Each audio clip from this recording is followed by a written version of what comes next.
Hello and welcome to another episode of Tiva Drive, and today we have this exciting vehicle with us. This is the 2025 Chevrolet Silverado EV RST. As you can see, this is the top of the line model, which is in direct competition to the Ford Lightning that we have reviewed many times in different versions. So this of course is the top of the line version with the max pack, with the largest battery and the most horsepower.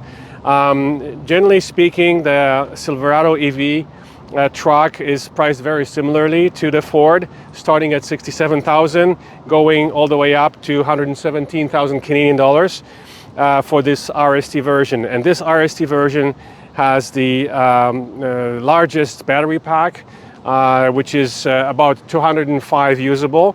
This is kind of the same pack that you will see in Escalade IQ, in Hummer EV, and some of the other General Motors electric cars. This is the largest pack available.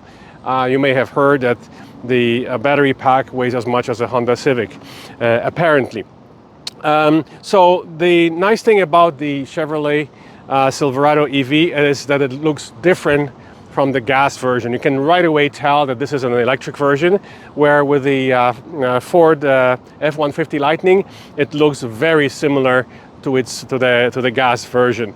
Okay, so now so we mentioned the pricing, we mentioned the battery size in this one. The range, the rated range by Transport Canada is 795 kilometers. We'll tell you what the results of our testing were on this. Of course, this car has 750 horsepower that are good for about, they say, under 4.5 seconds 0 to 100. So we'll start our walk around probably from the sunny side, but first of all we'll show you the Frunk, which is very important in an electric truck. You've all seen the Rivian Frunks and the Lightning Frunks in our previous video, so let's finally show you the Chevrolet Silverado EV front trunk, or Frunk. Let me just press the button. Actually, I don't have to go inside to use the buttons on the screen. I can just press this on the key right here. One of the buttons here is pressed twice and it'll go up. Okay, it doesn't want to go up. Let's see.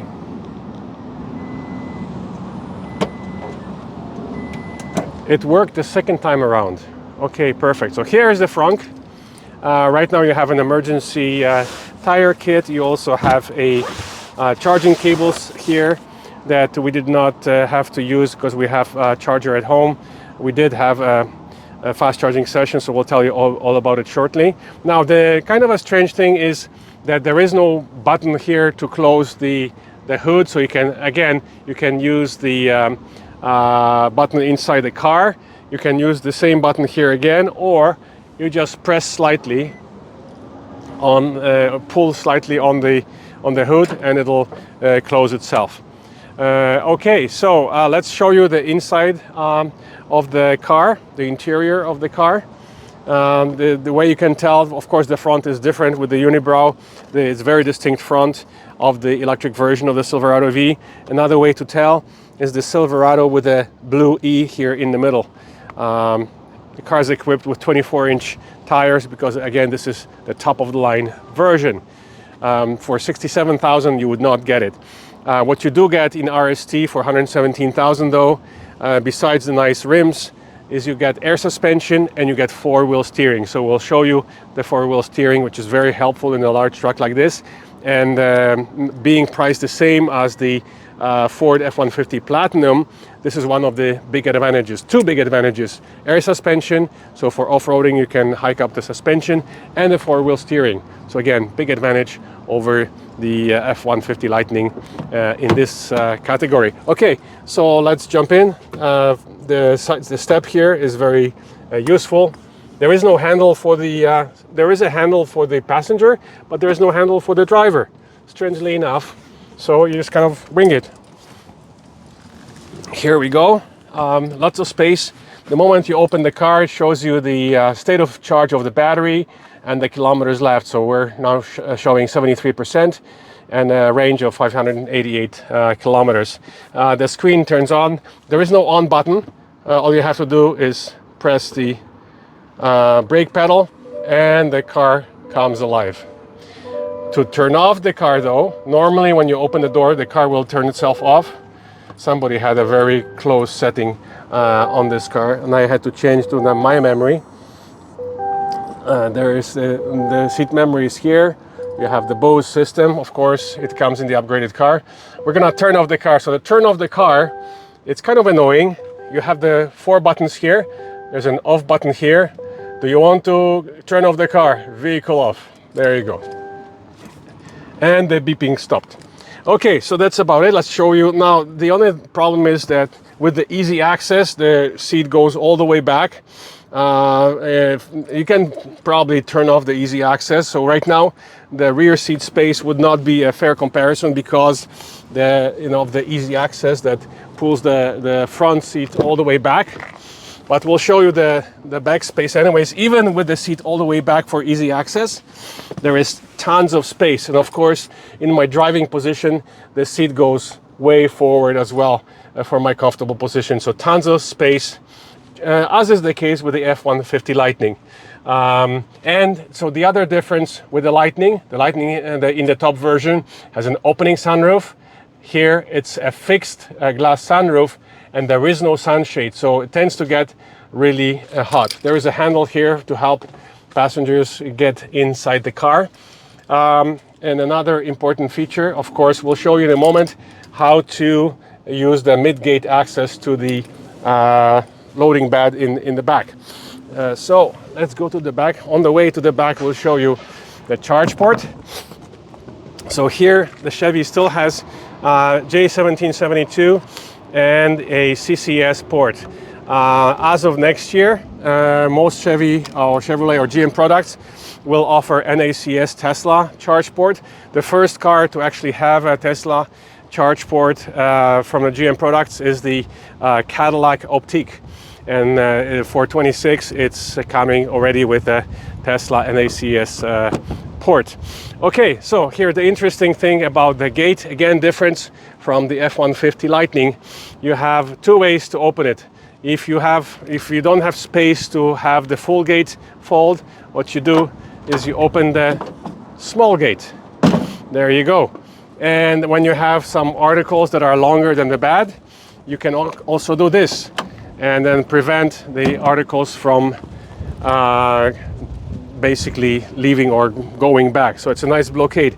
Now, this arrangement also serves as, okay, so like we can't do this way, we have to do it the other way. Let's do it, let's open the full gate. There you go, it's just spring loaded. It's not electric like in the F-150 Lightning. So basically to create the step, there you go. And now it's a comfortable step to get inside. Okay, very comfortable. The car comes with a cover. This is a hard cover. Of course, none of the covers are fully waterproof, but this is as close as it gets. So there's some straps securing when it's open, and it closes in sections, so you can fully cover the bed. Okay. Now let's finally show you the nicest feature, the famous feature that only comes in the top-of-the-line RST version of the Chevy Silverado, which is basically now the Midgate pass-through. Pardon me. Okay, so here is how it works. I hope I can do it myself. Normally it's a 2-man job, unfortunately. Okay, you have to pull. Yeah, you have it. Yeah, you pull it, and I'll try and open it. Did you pull it? Okay, maybe try that one. Yeah, there we go. Okay, so that's part one of how this goes. Then you have these things here, little loops. First of all, you have to fold the the headrests before you do it. And here you pull this and you fold it. I don't know if we can do it here. Again, okay, perfect. Goes all the way down. Now, the next step is to open the window, which is, you remove the window here. Okay. And again, ideally a two-man job. And the window sits here, so it's very manual. And then, I forgot, how do we, oh, the button here, yes. And it goes down. And here is your famous Midgate for transporting articles up to 10 feet. So very cool. The last Chevy to have it was the, okay, you guys will have to remind me, it just escapes me. There was a Chevy before, and actually this car looks like that old Chevy pickup that did have the pass-through Midgate. All right, so that's about it for the walk around and feature demonstration. Now let's jump inside, take you for a spin, try and show you how this car launches with its 750 horsepower, and we'll tell you about the results of our testing. Okay, here we are inside a 2025 Chevrolet Silverado EV RST, top of the line, 750 horses, 210 kilowatt hours battery, 795 kilometers range, 4.5 seconds, they say under 4.5 seconds, 0 to 100. So it's not as quick as the Ford F-150 Lightning in its top version, which has 4 seconds flat, but it's quick enough. Where the big difference is, of course, the range, with the Ford being under 500 kilometers, this being almost 800 kilometers. When we take you for a spin, we'll tell you about the results of our testing. This is the drive mode button, normal, off-road, tow hold, or my mode, you can adjust it. This is the wow mode, wide open watts, the famous one. There you go. Normally there's a sound effect that comes with it. Not sure why it's not working right now. So it's on right now. The way you can tell is here on the dashboard it appears, the wide open watts symbol. And also one pedal driving. One pedal driving here. You can set the level, off, normal, high. So normal is the best. High is really aggressive. You don't want to do that. Even with me, which I like one pedal driving, the high is too high. So normal is best. So we're in wide open watts. Let us show you different screen configurations here by button on the steering wheel. This is my preferred configuration. The speedo is in the center. The power band, the battery meter is right here. The power band on the right. The entertainment screen on the right, and the consumption on the left. We still didn't figure out. I even watched videos to try and figure out the how to reset the trip information. I could not find it. The interface, user interface, is not very intuitive, quite complicated, and so hopefully they'll correct it in some future updates. The interior here has some manual buttons. The temperature button is here. You can change the temperature, which is nice.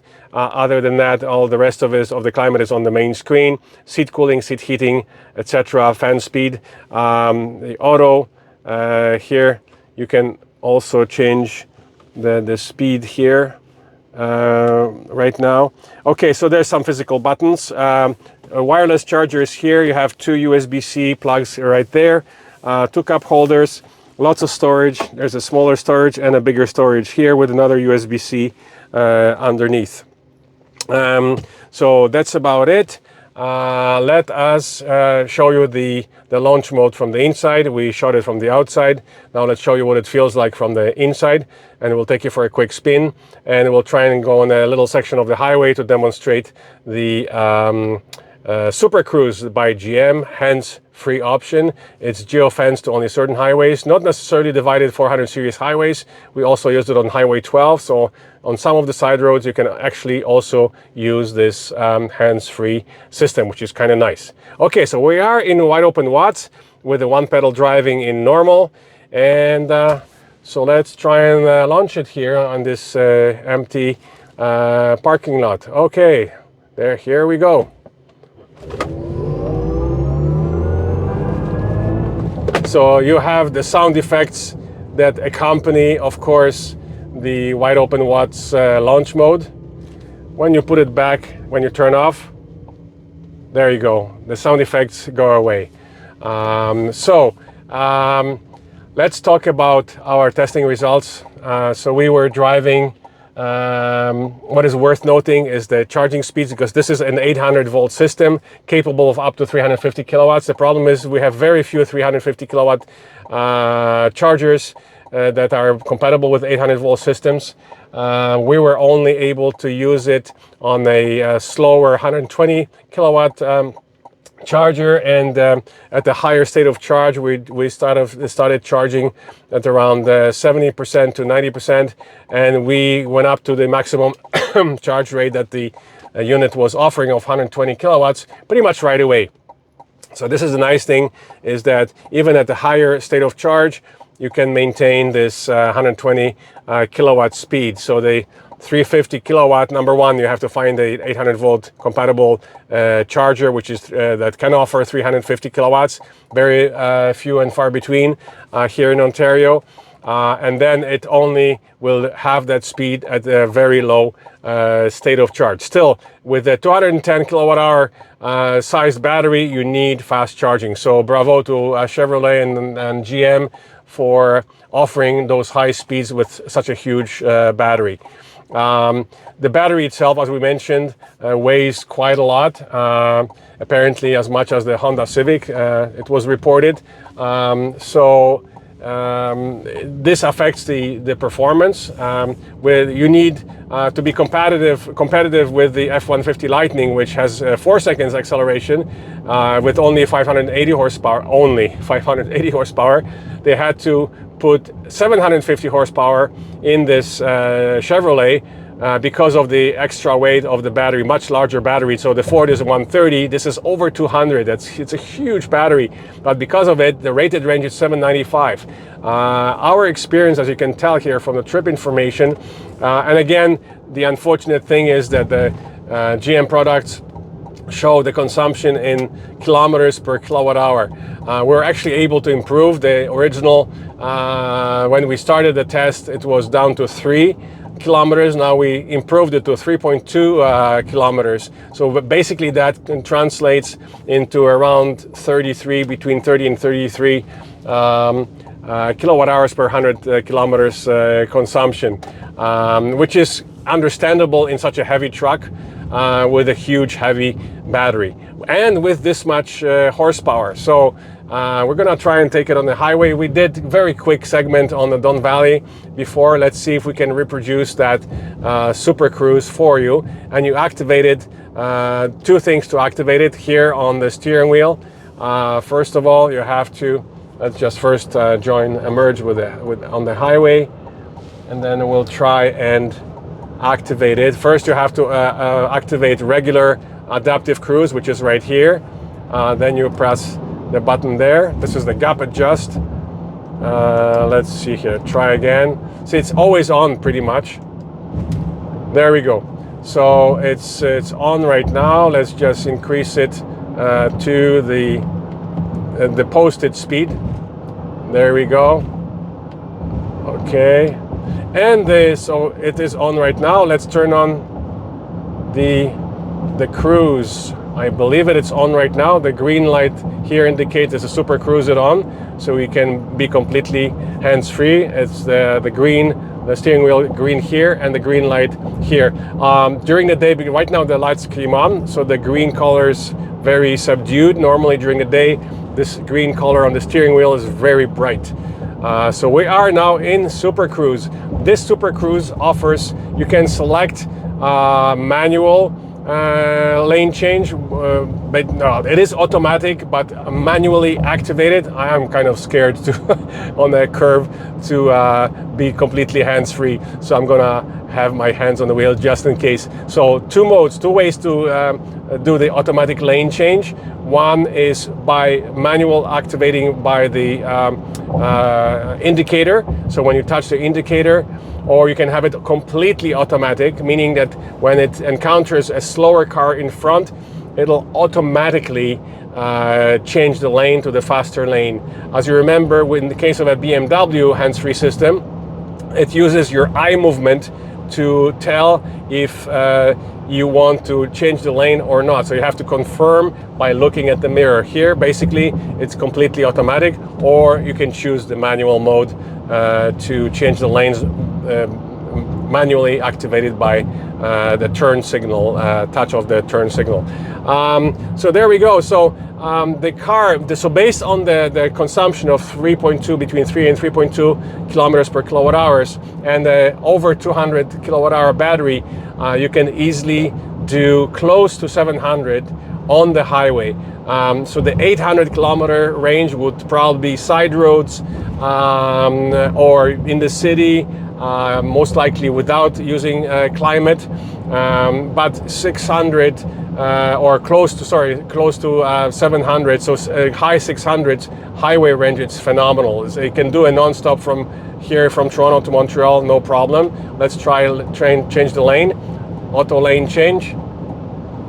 I did it manually, and it did a beautiful job with changing. It's very delicate, very smooth, as opposed to BMW's very abrupt lane change. So I kind of like it. Okay, let's change the lanes again. There we go. Auto lane change was cancelled. Okay, there's a G-Class coming in front of us. Let's just, okay, it's the Super Cruise unavailable. So it's probably because of traffic conditions. So it turned itself off. So it's flashing red and it's vibrating the seat. That's the other thing, is even with different kind of warnings like parking proximity warning, there's no sound, there's just the seat vibration. So basically it's kind of unusual. I'm used to hearing a sound warning when you're getting close to an object.